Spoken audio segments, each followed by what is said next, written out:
Então, vamos falar um pouquinho. Hoje, o tema é a questão do distúrbio de desenvolvimento, né? Então, para começar, eu trouxe para vocês um pouco a questão de definição, né? Porque todo mundo acha que doença, distúrbio, síndrome, é tudo a mesma coisa.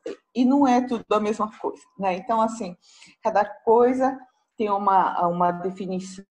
E eu acho que é importante a gente só... Não para... Depois vocês vão ficar com esse material também online, então, assim, se vocês quiserem, depois vocês baixam e ficam com as definições. Mas só para ter uma ideia de que são diferentes, né? Então, eu trouxe basicamente baseado nas coisas, nas definições ou conceituações da Organização Mundial de Saúde, né? E alguns transtornos que são mentais, têm mais a ver com as funções mentais, elas são do DSM, tá? Então, assim, só para ilustrar também o que é o DSM, né? Que todo mundo fala aí. Então, assim, é o Manual de Diagnóstico Estatístico de Transtornos Mentais. Né? O DSM-5 que a gente tem usado, ou a maioria das pessoas usa agora, é a de 2013. Tá? E tem o CID, né? Que é da Organização Mundial de Saúde. O CID é a Classificação Estatística Internacional de Doenças e Problemas relacionados com a saúde. Então, aí, CID classifica todas as doenças, nada não precisa ser necessariamente mentais, tá?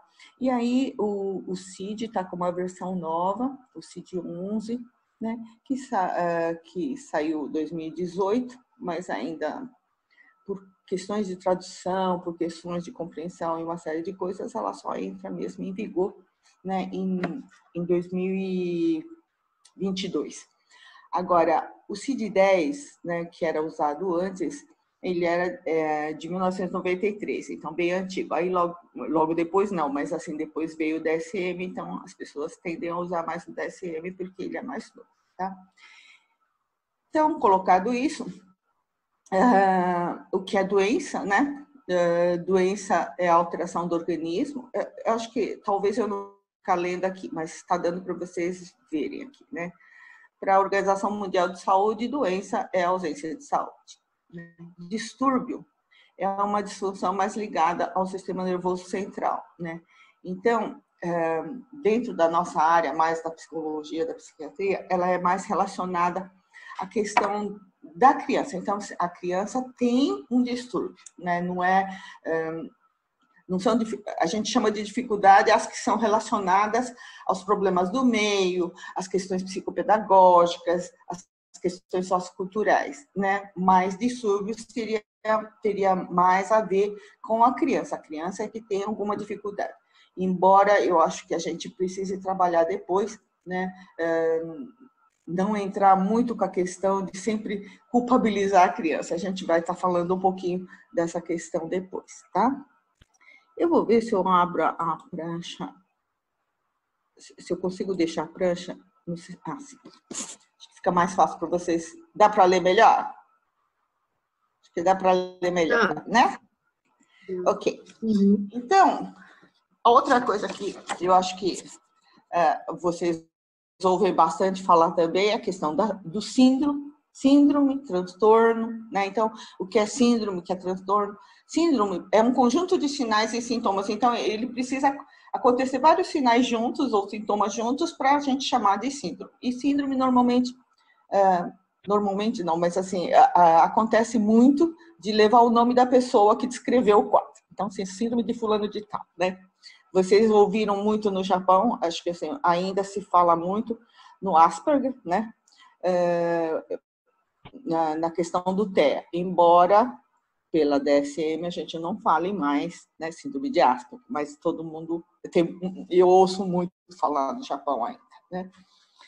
Sobre a questão do transtorno, né? O transtorno é um estado alterado de saúde, né? Apresenta anormalidade, sofrimento ou comprometimento das ações causando incômodo, incapacitação. Então, assim, a gente chama, principalmente os transtornos mentais. Então, assim, o transtorno bipolar, transtorno depressivo, de ansiedade e tal, normalmente entra na questão do transtorno, tá bom? E hoje acho que a gente vai estar conversando mais sobre os transtornos do neurodesenvolvimento, né? Então, TEA, TDAH e vários outros. E aí eu acho que tem um tópico importante para a gente pensar, que é a questão da deficiência, principalmente quando a gente está falando da deficiência intelectual, né? E agora, tanto a DSM trabalha com essa questão da deficiência intelectual, né? Mas é importante, eu coloquei aqui um pouquinho mais comprido, porque eu acho que é importante saber que, assim, o funcionamento intelectual, ele é inferior à média, mas também tem que estar associada à limitação em pelo menos 2 aspectos do funcionamento adaptativo, né? Capacidade funcional adaptativa. Então, assim, na comunicação ou nos cuidados pessoais, nas competências domésticas, nas habilidades sociais, ou utilização de recursos comunitários, autonomia, saúde e segurança, aptidões escolares, lazer e trabalho. Precisa pelo menos ter 2 desses aspectos comprometidos também para você falar que a pessoa tem deficiência intelectual. Okay?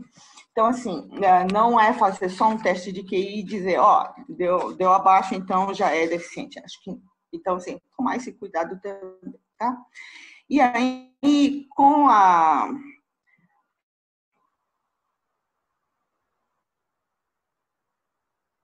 Acho que foi agora no sítio 11, ela vem associada também. Então, até com ou não DI, com ou não, sabe assim, então depois a gente pode entrar nessa questão, se for o caso. Agora, a questão do diagnóstico, né, desses distúrbios todos. Então, assim, reforçar que é muito importante a gente conseguir fazer o diagnóstico precoce, embora seja difícil fazer um diagnóstico para crianças muito pequenas, né? É muito importante que se faça também precocemente, né? Parece contraditório, mas assim é super importante, porque assim, quanto antes você conseguir fazer uma intervenção, quanto antes a gente conseguir fazer alguma coisa, oferecer algum apoio, né? Alguma intervenção para essa criança, ela vai ter um prognóstico melhor, ela vai ter um desenvolvimento melhor, tá? Então, assim, isso isso vai trazer consequências para o futuro dessas crianças, principalmente se a gente não estimulou, lógico, que tipo de adulto que ele vai crescer e tudo vai depender muito do que a gente conseguir fazer lá quando ele é bem pequenininho, tá?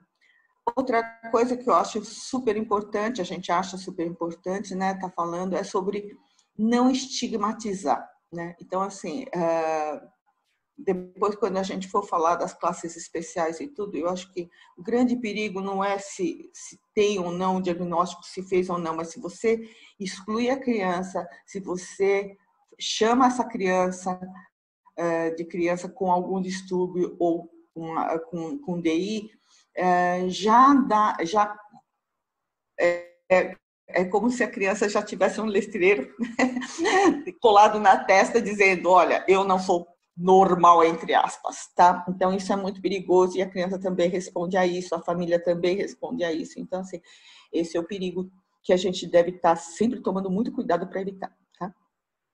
Principalmente TEA e vários distúrbios, não há cura, né? Então, assim, já vi muitos pais que chegaram para mim e perguntaram, por exemplo, olha, disseram que meu filho é autista, quando é que ele pode ficar bom? Então, assim, não são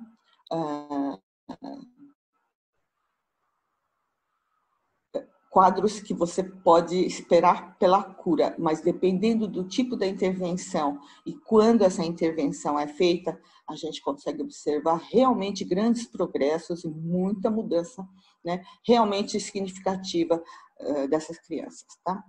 Então, outra coisa é não ficar esperando que melhore com o tempo, né? Então, isso passa, né? Então, pelo contrário, se você deixar, né, você vai perdendo a oportunidade de estar intervindo antes. Então, aquela coisa, muitos pais acho que percebem que a criança está atrasadinha com alguma coisa. Eu acho que ele está fazendo alguma coisa um pouco diferente. mas acha que, não, deixa, sabe, com o tempo vai passar, ou com o tempo ele adquire algumas coisas sim, mas outras não o suficiente, né, como uma intervenção de um profissional. Então, assim, é importante que tenha uma intervenção especializada, tá? Então, o que eu já falei, né, quanto antes intervir, melhor o prognóstico. Então, aqui só para ilustrar, né, os quadros que são mais comuns na infância, é o que a gente tem visto mesmo acontecer, né, bastante no Japão também, aqui. Então, sobre os transtornos emocionais, né, os que o pessoal chama, alguns chamam de internalizantes. Então, são transtornos de humor, né, ansiedade, depressão, as questões psicossomáticas. Então, essa é uma questão também que tem aparecido nas consultas, né? Então, assim, a pessoa não detecta tanto a ansiedade enquanto a alteração de humor ou alguma alteração de comportamento, mas elas aparecem no corpo. Então, dores aqui, estômago reclamando, intestino desarranjado. Então, assim, você percebe que são sintomas que aparecem no corpo, mas de origem psicológica, tá? E os transtornos externalizantes, né? Então, assim, é aqui que vem a questão das crianças, as nossas crianças brasileiras aí no Japão, né? Então, assim, a questão do TDA, né? TDA com H, sem H, tá? Tem gente que só tem a hiperatividade, né? Tem o TOD, né? O transtorno opositivo desafiador, né? E o TER, tá? Então, depois você tem também deficiência intelectual, problema de aprendizagem, especialmente a questão da dislexia, né? Quando a gente fala em questões de aprendizagem, uma das dificuldades maiores que a gente encontra, né? Embora eu não ouça tanto sobre essa questão no Japão, aqui a gente ouve bastante, né? 70%, 80% dos problemas de aprendizagem tem a ver com dislexia, tá? A questão da linguagem, a questão do desenvolvimento motor, né? Tem alguns transtornos motores, dificuldade de diagnóstico também. Então, assim, o que eu falei para vocês, né? A dificuldade de fazer um diagnóstico quando a criança é bem pequenininha, e também porque os quadros nunca vêm tão puros e simples descritos, né, bonitinhos no manual. Ele vem com comorbidades, então assim, ele vem associado a outros quadros também, tá? Então a gente vai poder estar depois, se tiverem dúvida, conversando sobre isso. Né, esses dados são desse ano, né, os novos dados americanos da prevalência de autismo. Vocês veem que tem aumentado, né? Se esse aumento é real, se esse aumento se dá por causa do processo diagnóstico, se esse aumento se dá pelas diferenças de regras, seja ele pelo DSM, seja pelo CID, a gente não tem certeza ainda, né? Então, vamos entrar na questão que eu acho que interessa para quem está no Japão, né? Sobre a questão da comunidade brasileira no Japão. Eu comecei a ter contato sobre a questão dos diagnósticos das classes especiais de nossas crianças, das crianças brasileiras aí no Japão, né? Por volta de 2014. Né? 2014, eu comecei a receber, né, alguns e-mails, algumas solicitações, principalmente o primeiro que eu lembro era da AVP, né, que eu não sei se vocês conhecem, Associação Autismo Vencendo o Preconceito, né? Eles ficam ali mais na região, AIT, né? Eu não sei se eles têm uma sede ali em Requinan, vira e mexe, eles têm uns encontros lá em Requinan. E, na época, eu recebi algumas mensagens dizendo que na região de Toyota, Miyoshi, aquele pedacinho de Aichi, eles tinham muita criança que estava sendo diagnosticada como TEA, né? São crianças TEA e que muitas vezes recebiam diagnóstico, mas não sabiam o que fazer com isso, né? Então, alguns pais começaram a se encontrar para trocarem ideias. No começo, eu lembro que a mensagem que eu recebi primeiro foi uma mensagem bastante tocante, porque assim, a mensagem que eu recebi era de que as mães estavam se encontrando, né, e basicamente choravam, né, juntas. Então, e aí acho que muita gente entrou também para poder ver o que a gente podia fazer, tanto nós quanto, eu acho que vários voluntários, né, para ajudar, para tentar compreender o que estava acontecendo, para ver que tipo de esporte poderia ser oferecido para essas crianças e essas famílias, né? E hoje eu vejo que o grupo está bem fortalecido, fazendo trabalhos bonitos, eles se encontram. Nós também tivemos algumas oportunidades de estar com eles, com o projeto Cairo no Japão, né? Quase todos os anos. Então, assim, quase todos os anos com o grupo. Então, assim, e podendo estar vendo o que eles estão fazendo e se a gente pudesse colaborar com alguma coisa, colaborando, né?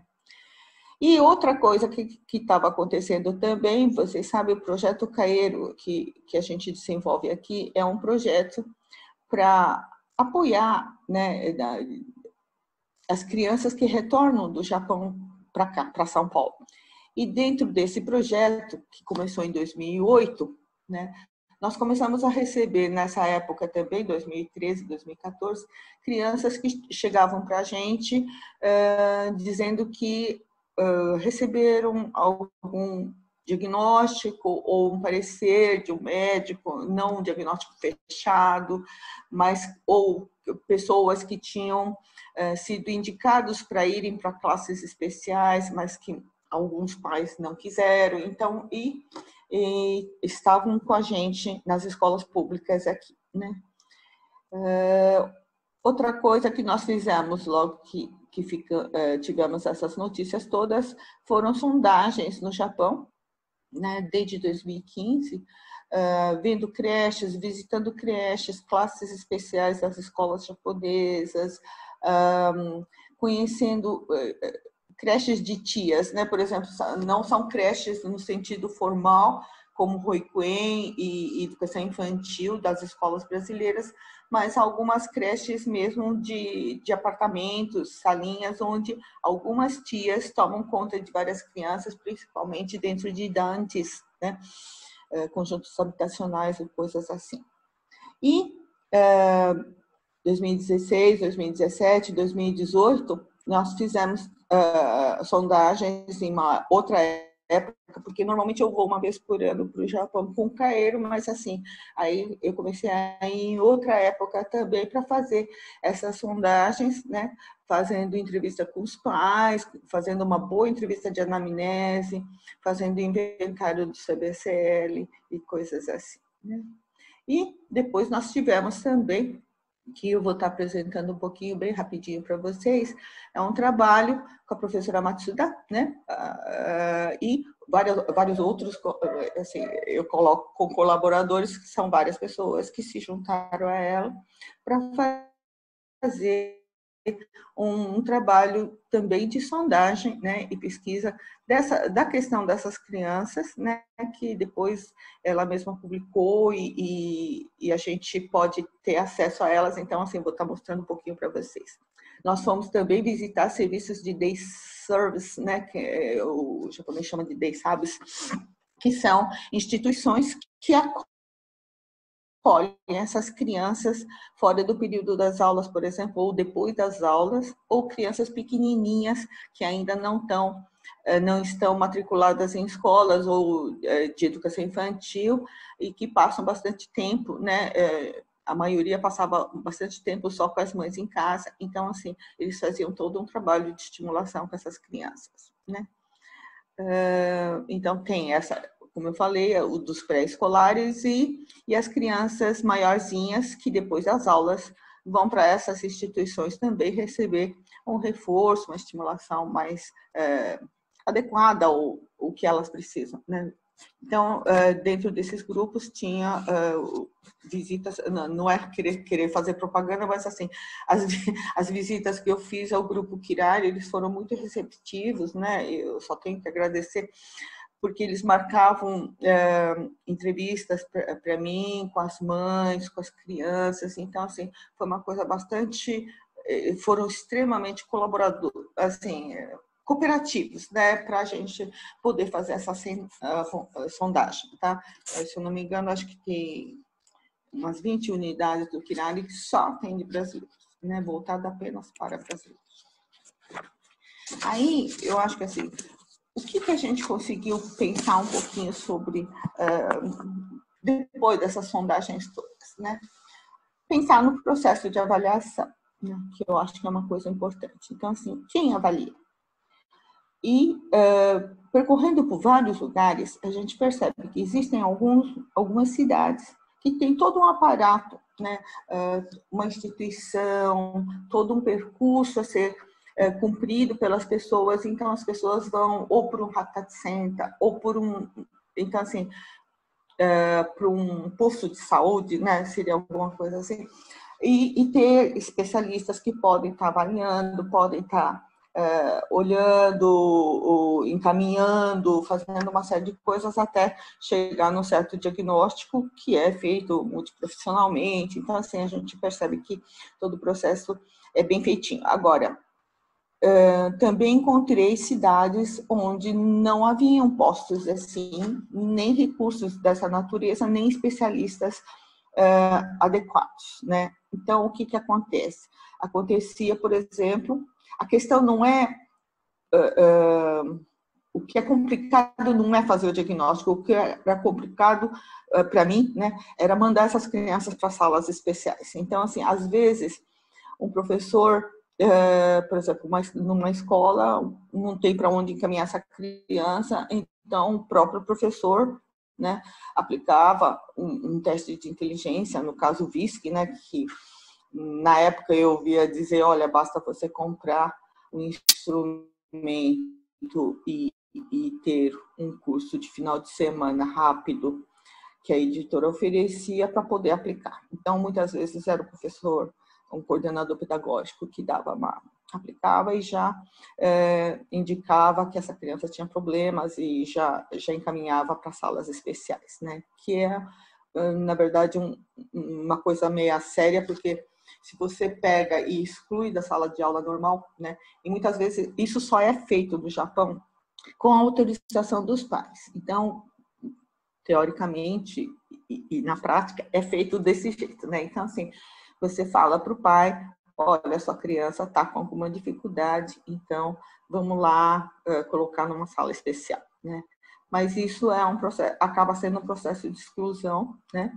E muitas vezes essa colocação é feita para os pais sem grandes explicações. Então, muitas vezes, eu já vi muitos pais que falavam até com uma boca cheia, dizer, olha, meu filho está na sala especial, sabe? Então, falaram para mim que se ele estava com alguma dificuldade numa sala com 30, 40 alunos, era melhor ele ficar numa sala com 5, 6 alunos, que ele ia aprender melhor, né? Então, assim, dando uma conotação de que esse especial era um especial tipo VIP, né? Então, assim, eles iam dar uma atenção especial para o filho dele. E quando, na verdade, isso estava acontecendo, né, de ele ir para a classe especial e ele ia ficar...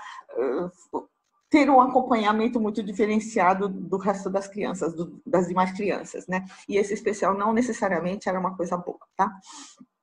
Então, assim, depende da cidade, a oferta do que existe de serviço é bastante complicada. Então, eu já vi também cidades onde o pediatra, né, que provavelmente não tem muita noção de desenvolvimento, né, acaba dando um diagnóstico super rápido, né, para uma criança numa consulta muito rápida mesmo, né? Então, isso também é uma coisa que a gente fica preocupado. Outra coisa, né, mesmo havendo centros especializados para diagnóstico e tudo, muitas vezes a fila de espera é muito grande, né? Então, eu conheci um centro bastante grande, importante e sério, mas que você precisava esperar, em média, 1 ano e meio para poder ser atendido, né? Para fazer esse processo diagnóstico. Então, muitas vezes o que eu via lá é que vocês sabem que as crianças passam por Kenshins, né? Então, assim, são avaliações periódicas. Com 1 ano e meio, você tem uma avaliação, né, para ver se o desenvolvimento de todas as crianças, tá? 1 ano e meio passa por uma avaliação para ver se está tudo bem, está crescendo bem, está alimentando bem, né? Aquela coisa. Normalmente não dá problema no 1 ano e meio. Quando chega nos 3 anos, tem outra avaliação dessa. E é nessa que muitas crianças brasileiras acabam levando um certo alerta, porque você espera que a criança seja verbal, com 3 anos, que esteja falando, né, várias coisas, e de repente a gente encontra a criança brasileira que com 3 anos não fala, né? Então, por vários motivos, tá? Não necessariamente porque já é TEA, mas assim,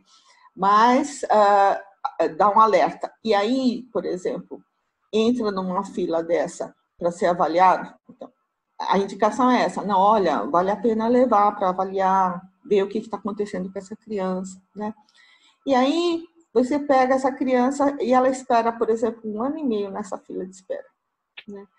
E aí ele já está com 4 anos e meio, 5, né? É um período que devia ter sido feito um trabalho bastante intenso para estimular essa criança, né? Então, mas esse é um entrave que eu não vejo como sendo um entrave porque é estrangeiro. Já vi muita gente questionar, porque não é, né? É porque o sistema funciona assim, né? Então, mas é uma coisa que eu acho que a gente precisa pensar, né? A diferença na qualificação dos profissionais. Então, assim, como se qualifica o profissional aqui no Brasil e no Japão, é diferente, tá? Então, a figura do psicólogo do Japão é uma figura muito nova, é uma figura subordinada a um psiquiatra, muitas vezes dentro de um hospital, muito diferente da figura do psicólogo aqui, que ele tem uma formação própria, ele tem uma qualificação própria, né? E tem coisas que só ele pode fazer, né? Então, isso é uma coisa que a gente também precisa dar uma acertada, né? Eu acho que, assim, para não ficar uma falta de respeito em relação a um profissional que tem uma formação X, né? E achar que, por exemplo, qualquer outro profissional pode fazer o que um psicólogo no Brasil faz, tá? Acho que é assim. Então, normalmente são usados anamneses, testes, inventários, dependendo da queixa da criança, do que está acontecendo com a criança, para a gente saber, dependendo da hipótese diagnóstica, ver as comorbidades, né? E também fazemos a questão da observação, né? Observação, se der, observação na sala de aula, tal, mas observação também no consultório e coisas assim. E tem uma série de diferenças que a gente observa na forma como se faz a avaliação. O importante também é pensar se eles conseguem fazer essas observações, por exemplo, que a gente acha super importante, fora, né, fora do contexto deles, né, e sem, porque assim, sendo, como eu falei para vocês, a fila de espera é grande, né, e urge, né, pela rapidez, né, de se fazer esse tipo de processo. E aí, muitas vezes, acaba deixando de fazer vários passos, né, várias etapas, pulando-se várias etapas, para se chegar a um diagnóstico. Acho que isso é importante a gente estar pensando também. E aí, outra coisa aqui, não sei se eu chamo de problemático, mas assim, eu diria que tanto o processo quanto os instrumentos são coisas que eu acho que merecem ser pensados. Talvez para quem está fazendo lá no Japão, né, e nunca parou para pensar sobre, talvez que o instrumento fosse diferente, né? Se tem o mesmo nome, é a mesma coisa? Não é, é isso que eu quero chamar a atenção, né? Então, assim, Aqui no Brasil, a gente faz, por exemplo, essa avaliação, que é multidisciplinar também, e os testes, né, os testes psicológicos, os testes de inteligência, esses testes são do uso exclusivo dos psicólogos, né, e neuropsicólogos. Então, a gente acaba entrando nesse processo com cuidado, porque, assim, precisa fazer uma boa testagem, mas também fazer toda uma observação tal para a gente poder ajudar na questão do diagnóstico, tá? E aí, no Japão, como eu falei para vocês, acontecia muito, exatamente porque não tem essa regulamentação da profissão de alguém que faz o teste, né? Eles chamam de tester. Mas, assim, então, acaba que existem algumas pessoas que vão ser qualificadas, entre aspas, para aplicação de testes, tá? Então, essa diferença na formação, né? Aí eu fico pensando realmente assim, quando você treina uma pessoa para fazer um teste, né? Como é que ela consegue fazer, né, a parte qualitativa da avaliação, não a quantitativa que você vai olhar na tabela e ok, né? Mas assim, a parte qualitativa da avaliação, se você não tem uma fundamentação teórica, né, que possa estar embasando o tipo da avaliação que você vai fazer. Aí, outra coisa é que os testes, embora você possa chamar, que nem o WISC-4, né? Eu vou falar do WISC-4, que é o teste que é mais usado lá aqui.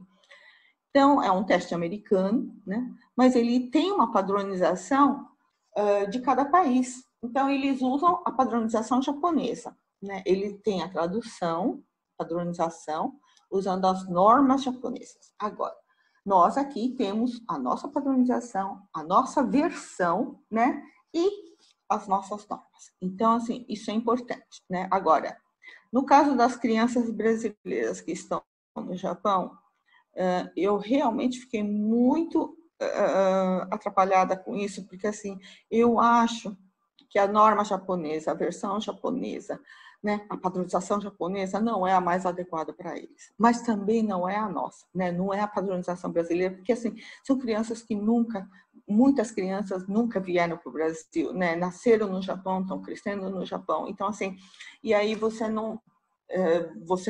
teria que ter uma padronização para eles, né, especificamente para eles. E a gente percebe também as diferenças das questões que são colocadas na tradução, por exemplo, na versão japonesa e na nossa versão. Então, você vê que tem itens diferentes, né, solicitações diferentes que envolvem aspectos culturais, né? Então, isso é importante a gente estar atento, né, quando vai se fazer um teste desse com as crianças, né? Aí, no Japão, o que eles têm feito, então? Eles pegam o WISC japonês, a padronização japonesa, a versão japonesa, e colocam um tradutor brasileiro, né, que não tem preparo para isso, né? Muitas vezes é um tradutor, inclusive, que não tem toda nem essa qualificação toda para ser tradutor também, ainda mais de uma coisa tão específica dessa, né? E acho que não é só a questão da língua, né? Existe toda uma regra para se aplicar o teste, né? Para não induzir resposta, para não dar a entender, não dá a entender que, por exemplo, aquela resposta não está correta. Então, assim, tem todo um treino também. Então, entra um tradutor que muitas vezes não tem essa qualificação ou não tem esse treino, né? E vai fazer a aplicação de testes com o tester japonês, né? Numa versão questionável e assim por diante. E aí, você pega e coloca os resultados numa tabela. É o que eu costumo dizer para os japoneses, né? Com que régua você vai medir a criança, né? Uma régua japonesa, uma régua brasileira, né? Com tudo que eu já falei para vocês, isso também é questionável, tá? E aí, a questão... o mais importante que eu vejo não é... Claro que a questão do diagnóstico é importante, mas mais do que essa questão, o que realmente me deixa sempre mais preocupado é a questão das classes especiais, né? Que é você simplesmente tirar a criança da sala normal regular, né, normal, para uma classe dita especial, a classe de crianças que tem realmente essas necessidades especiais. E aí, acho que a questão da adequação, mas o que é feito nessas salas. Então, assim, existem... Aqui eu coloquei assim, Tokubetsu Shiengakyu, né, que é a classe especial. Existem algumas escolas em algumas cidades que existe o Tokubetsu Shienkurasu, né? E aí, essa classe seria tipo uma classe de reforço. Então, a criança ela não é da classe especial. O lugar dela é na sala normal, a sala regular, e que ela frequenta essa classe. Então, ela vai e volta, mas enquanto aluno de uma classe regular, tá? Que é diferente, que muitos pais confundem, né? Que é diferente da classe do Kokusai, que são classes internacionais, são classes para crianças estrangeiras receberem reforço em alguma matéria ou mesmo na língua japonesa, né, no idioma japonês. E tem os Nihongo Kyoshu, em muitas escolas funciona o Nihongo Kyoshu, né, que é um reforço no idioma, tá? Então, separar as coisas, que muitas vezes muitos pais não sabem onde tá a criança dela, né? Se ela está no Kokusai, se ela está no Nihongo Kyoshu, se ela está no Tokubetsu Shin. E existe o Tokubetsu Shin Gakko, né? Que é as escolas especiais. E aí você vai ver escolas especiais que têm que aceitam desde crianças com deficiências múltiplas, deficiências físicas, deficiências intelectuais e as crianças com outros distúrbios, né? E aí ele nem é uma classe dentro de uma escola padrão, mas é uma escola diferenciada, é uma escola especial, tá? E aí acho que os questionamentos são esses, né? Assim, responde às necessidades de quem, né? De quem é a necessidade de uma criança ir para a classe especial, né? Ela favorece a quem? Se essa criança tem uma necessidade, e cada criança tem uma necessidade diferente, né? Mas assim, se essa necessidade é satisfeita, ou pelo menos ela é voltada, todas as intervenções são voltadas para a necessidade daquela criança, ok, né? Mas muitas vezes eu cheguei a ver classes especiais, né? Onde o professor também não tinha a mínima ideia do que fazer com essas crianças todas, né? Então, já vi classes onde a criança, por exemplo, corria bastante, que era para cansar, né? E fica quietinha na sala de aula. Crianças que regam plantinhas, crianças que piando só hiragana, crianças que ficam fazendo continha com tampinha de garrafa PET, né? Mas essa era a necessidade daquela criança, né? Então, assim, bastante questionável, né? Cada vez que eu visitava, claro que existiam algumas classes bastante interessantes com professores que sabiam o que estavam fazendo, né? Mas eu não sei se vocês têm conhecimento, mas assim, há um tempo atrás, já faz bastante tempo, mas o Ministério da Educação japonesa tinha feito uma pesquisa e tinha falado que 30% dos professores das classes especiais ou escolas especiais tinham qualificação para serem professores do Tokubetsu das classes especiais. Então, assim, isso faz pensar que os outros 70% estão lá, mas sem saber o que fazer com essas crianças. Então, isso é uma coisa que preocupa a gente, não é? Então, assim, se a criança for para a classe especial, que então receba essa atenção especial que ela precisa, né? Que para a necessidade dela, né? Então, acho que a pergunta que eu sempre faço é isso mesmo, né? Recebe, afinal de contas, elas estão respondendo à necessidade de quem quando elas vão para essas salas? Aí, eu já vi também muitos pais até dizerem da vantagem de você ter a carteirinha de deficiente. Então, você tem alguma subvenção do governo, você tem alguns apoios, você tem desconto ou isenção de uma série de taxas, uma série de coisas assim. Ok. E já vi até pessoas dizendo assim, olha, a gente está até pensando no futuro, né? Porque você pode entrar em empresa, em vez de concorrer com japoneses dentro das empresas grandes para trabalhar, você entra no sistema de cotas, né? Mas talvez uma coisa que esse pessoal não saiba é que o sistema de cotas, por exemplo, das empresas, não é simplesmente se você tem a carteirinha, né? Mas se você, normalmente essas cotas existe uma parceria entre a empresa e o Sokubetsushi Gakko, né? Essas escolas especiais. Então, essa cota é voltada para as crianças que frequentaram, crianças e adolescentes que frequentaram essas escolas especiais, e não classes especiais em escolas regulares, tá? Então, é importante conhecer, ter essas informações para ver se é realmente vantagem ou dá para usufruir dessa que eles estão pensando que é vantagem, né? Mas quando você sela, você estigmatiza a criança, você coloca, já classifica a criança como uma criança especial e já dá a carteirinha para ele e faz uma série de coisas assim, eu gostaria que todo mundo parasse para pensar se isso realmente é vantagem, né? Quando você sela a vida de uma criança para que ela tenha uma vida normal, tudo é sempre entre aspas, mas assim, se isso realmente é vantagem, tá?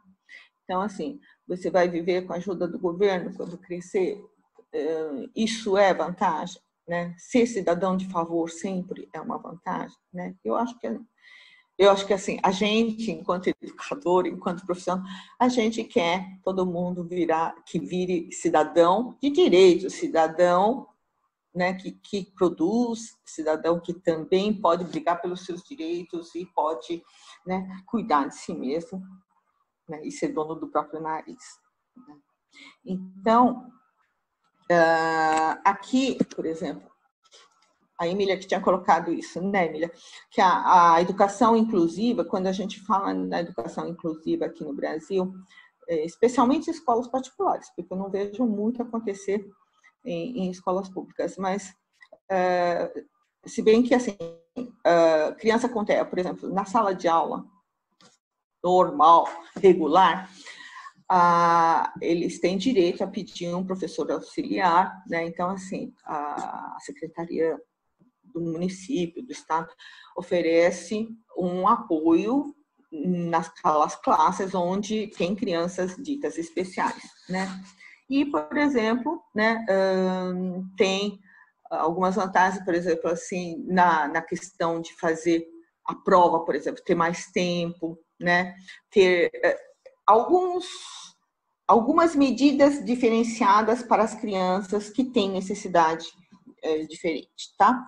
Então, assim, isso seria interessante, assim, por exemplo, se você tem um diagnóstico e pode ter esse tipo de apoio, ótimo, né? Agora, se você tem um diagnóstico ou você está numa classe especial ou, né, diagnóstico não e está numa classe especial e não consegue nenhuma vantagem com isso, aí é uma outra questão para se pensar.